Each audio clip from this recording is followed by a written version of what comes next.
OnePlus has revealed the rear design and color options of the OnePlus 11 5G. It features a revamped camera module with a circular design that blends into the device's back and confirmed to feature Hasselblad branding.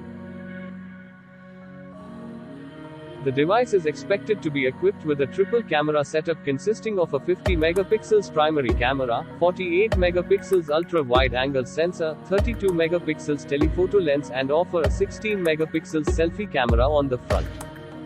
The high-end device is expected to offer up to 512 GB of internal storage with 16 GB of RAM. It has 6.7-inch Quad HD plus 3D curved AMOLED display with a 120Hz refresh rate.